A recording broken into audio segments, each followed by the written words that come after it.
بسم اللہ الرحمن الرحیم۔ ڈیئر اسٹوڈنٹس، السلام علیکم۔ امید کرتی ہوں آپ خیریت سے ہوں گے۔ بچوں، آج ہم جماعت چہارم کی اسلامیات پڑھیں گے۔ بچوں، آج ہم پڑھیں گے سبق نمبر 11، صفحہ نمبر ہے 32۔ عنوان ہے دعوت اسلام۔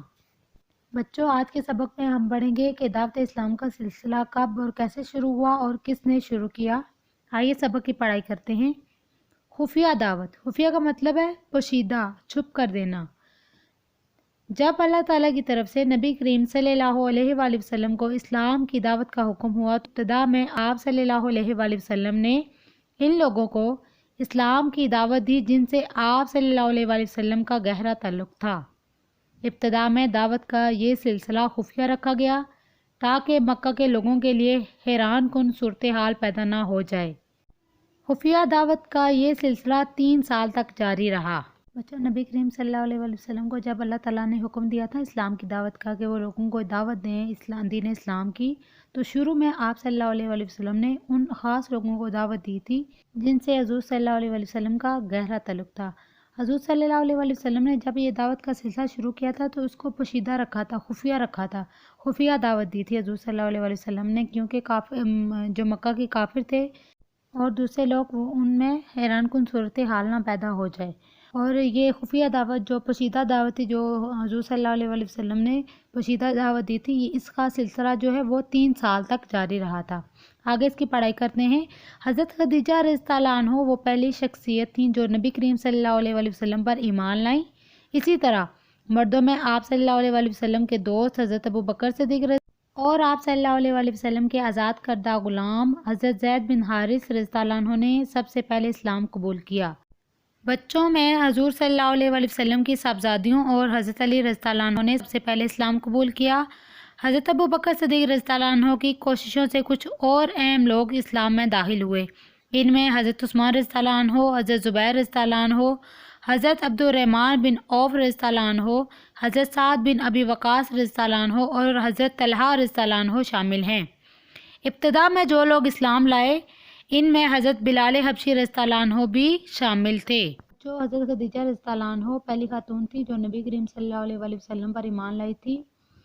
اسی طرح مردوں میں سب سے پہلے حضرت ابوبکر صدیق جو حضور صلی اللہ علیہ وآلہ وسلم کے دوست تھے، انہوں نے اسلام قبول کیا تھا، اور ان کے آزاد کردہ غلام جن کو حضور صلی اللہ علیہ وآلہ وسلم نے آزاد کیا تھا وہ غلام تھے حضرت زید بن حارث، انہوں نے اسلام قبول کیا تھا۔ اور بچوں میں حضور صلی اللہ علیہ وآلہ وسلم کی صاحبزادیوں اور حضرت علی رضی اللہ عنہ جو حضور صلی اللہ علیہ وآلہ وسلم کے چچا زاد بھائی بھی تھے، انہوں نے اسلام قبول کیا تھا۔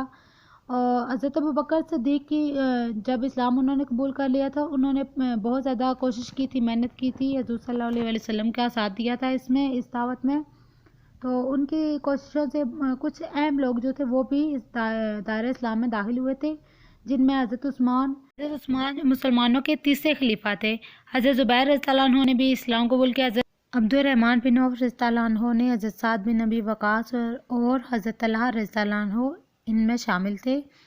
اور ابتدا یعنی کہ شروع میں جو لوگ اسلام لائے تھے ان میں حضرت بلال حبشی رضی اللہ عنہ بھی شامل تھے، اور یہ مؤذن بھی تھے، حضرت بلال حبشی جو ہیں وہ مؤذن بھی تھے۔ قریبی رشتہ داروں میں تبلیغ۔ اب تک نبی کریم صلی اللہ علیہ وآلہ وسلم دعوت کا کام چھپ کر رہے تھے، پھر اللہ تعالیٰ نے سورۃ حشر میں نبی کریم صلی اللہ علیہ وآلہ وسلم کو قریبی رشتہ داروں میں تبلیغ کا حکم دیا۔ ارشاد باری تعالیٰ ہے وَأَنذِرْ عَشِيرَتَكَ الْأَقْرَبِينَ۔ سورۃ حشر کی یہ 214 آیت ہے، جس کا ترجمہ ہے آپ صلی اللہ علیہ وسلم اپنے قریب ترین رشتہ داروں کو عذاب الہی سے ڈرائیں۔ بچوں، خفیہ جو دعوت ہے اس کا سلسلہ 3 سال تک جاری رہا تھا۔ اس کے بعد نبی کریم صلی اللہ علیہ وسلم جو ہے ان کو اللہ تعالیٰ نے حکم دیا، سورۃ حشر کی آیت اس ٹائم ان پر نازل ہوئی تھی، جس کا ترجمہ ہے آپ صلی اللہ علیہ وسلم اپنے قریبی رشتہ داروں یعنی کہ حضور صلی اللہ علیہ وسلم کے جو بہت زیادہ قریبی رشتہ دار ہیں ان کو عذاب الہی سے ڈرائیں۔ صفحہ نمبر ہے 33، اس کی پڑھائی کرتے ہیں۔ اس آیت کے نازل ہونے کے بعد نبی کریم صلی اللہ علیہ وسلم نے بنو ہاشم اور بنو عبد المطلب کے لوگوں کو اپنے گھر میں جمع کیا۔ کل 45 آدمی تھے جو آپ صلی اللہ علیہ وسلم نے انہیں اسلام کی دعوت دی، مگر کسی نے بھی قبول نہ کی۔ حاضرین میں سے صرف حضرت علی رضی اللہ عنہ نے آپ صلی اللہ علیہ وسلم کا ساتھ دینے کا اعلان کیا۔ اس کے علاوہ باقی سب نے ان کی بات کا مذاق اڑایا۔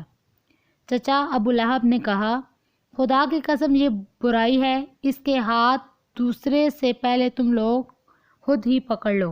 بچوں، جب حضور صلی اللہ علیہ وسلم پر آیت نازل ہوئی تھی جس میں حضور صلی اللہ علیہ وسلم کو حکم دیا گیا تھا کہ وہ اپنے قریبی رشتہ داروں جنہیں اسلام کی دعوت دیں، تو جو قبیلے 2 قبیلے تھے، بنو ہاشم اور بنو عبد المطلب، تو حضور صلی اللہ علیہ وسلم نے ان کے لوگوں کو جمع کیا تھا اور وہ کل 45 لوگ تھے جو آئے، تو آپ صلی اللہ علیہ وسلم نے انہیں اسلام کی دعوت دی مگر انہوں نے قبول نہیں کی تھی۔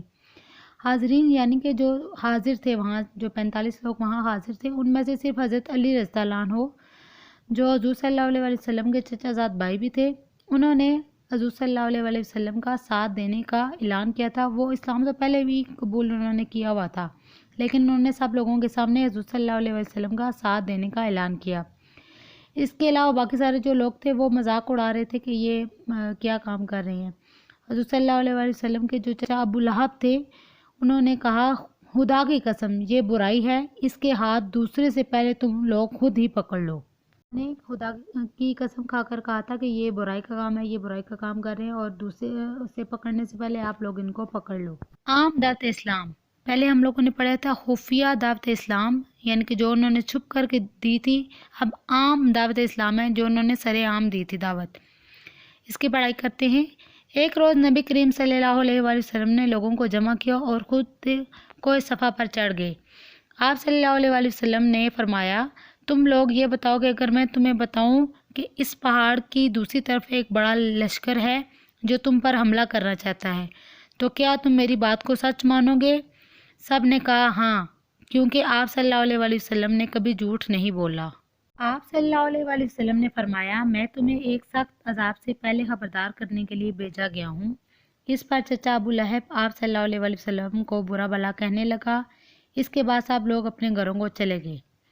اسی طرح آپ صلی اللہ علیہ وسلم نے دعوت اسلام کا کام جاری رکھا۔ حج کے ایام میں لوگوں کے ڈیروں، عکاظ کے میلوں اور مجنہ کے بازاروں میں جہاں کہیں لوگ نظر آتے، آپ صلی اللہ علیہ وسلم انہیں اسلام کی دعوت دیتے۔ یوں پورے عالم میں آپ صلی اللہ علیہ وسلم کا چرچا پھیل گیا اور لوگ کفار کے مخالفت کے باوجود دار اسلام میں داخل ہوتے رہے۔ جو حضور صلی اللہ علیہ وسلم پہلے خفیہ دعوت دیتے رہے، اس کے بعد انہوں نے عام دعوت اسلام شروع کی۔ ایک روز نبی کریم صلی اللہ علیہ وسلم نے تمام عرب کے لوگوں کو جمع کیا اور خود کوئی صفا کی پہاڑی پر چڑھ گئے تھے۔ آپ صلی اللہ علیہ وسلم نے لوگوں کو کہا کہ تم لوگ یہ بتاؤ، اگر میں تمہیں بتاؤں کہ اس پہاڑ کے دوسری طرف ایک بڑا لشکر ہے جو تم پر حملہ کرنا چاہتا ہے، تو کیا تم میری بات کو سچ مانو گے؟ سب نے کہا ہاں، کیونکہ آپ صلی اللہ علیہ وسلم نے کبھی جھوٹ نہیں بولا تھا۔ بچوں، وہ کافر تھے لیکن وہ اسلام نہیں لائے تھے، لیکن انہیں پتہ تھا حضور صلی اللہ علیہ وسلم کبھی جھوٹ نہیں بولتے تھے۔ انہوں نے کہا کہ جو آپ کہیں گے وہ سچ ہی ہے۔ آپ صلی اللہ علیہ وسلم نے فرمایا، میں تمہیں ایک سخت عذاب سے پہلے خبردار کرنے کے لیے بھیجا گیا ہوں، یعنی کہ مجھے بھیجا گیا ہے کہ میں آپ کو سیدھے راہ دکھاؤں، آپ کو عذاب سے بچاؤں۔ اس پر آپ صلی اللہ علیہ وسلم کے جو چچا ابو لہب تھے، انہوں نے آپ صلی اللہ علیہ وسلم کو برا بھلا کہنا شروع کر دیا۔ اس کے بعد جو سارے لوگ تھے وہ اپنے اپنے گھروں کو چلے گئے۔ حضور صلی اللہ علیہ وسلم نے لیکن دعوت اسلام کا جو سلسلہ تھا وہ نہیں چھوڑا تھا۔ انہوں نے دعوت اسلام کا کام جاری رکھا۔ حج کے ایام، حج کے دنوں میں بھی حضور صلی اللہ علیہ وسلم جہاں لوگ اکٹھے دیکھتے وہاں ان کو دعوت اسلام دیتے لوگ۔ عکاظ ہوتا ہے بچوں میلہ آتا ہے۔ عکاظ زمانہ جاہلیت میں منعقد ہونے والا عربیوں کا ایک مشہور قومی میلہ، اور جس میلے میں شرکت کے لیے دور دور سے عرب قبائل آتے تھے، اس میلے میں بھی حضور صلی اللہ علیہ وسلم نے دعوت اسلام کا کام جاری رکھا۔ مجنہ کے بازاروں میں بھی آپ صلی اللہ علیہ وسلم جہاں کہیں بھی حضور صلی اللہ علیہ وسلم کو لوگ نظر آتے، حضور صلی اللہ علیہ وسلم ان کو اسلام کی دعوت دیتے۔ اس طرح حضور صلی اللہ علیہ وسلم نے اپنی دعوت کا سلسلہ جاری رکھا اور پورے عرب میں آپ صلی اللہ علیہ وسلم کا چرچا پھیل گیا۔ چرچا یعنی کہ مشہور ہو گئے تھے، اور لوگ جو کفار کی مخالفت، جو کافر تھے، ان کی مخالفت کے باوجود حضور صلی اللہ علیہ وسلم باوجود جو ہے وہ دار اسلام میں داخل ہوتے رہے۔ نمبر ہے 34۔ آئیے مشق کر لیتے ہیں۔ مشق میں سوالوں کے مختصر جواب دیں۔ سوال نمبر 1 ہے، ابتدا میں آپ صلی اللہ علیہ وسلم نے کن لوگوں کو اسلام کی دعوت دی؟ جواب ہے، ابتدا میں آپ صلی اللہ علیہ وسلم نے ان لوگوں کو اسلام کی دعوت دی جن سے آپ صلی اللہ علیہ وسلم کا گہرا تعلق تھا۔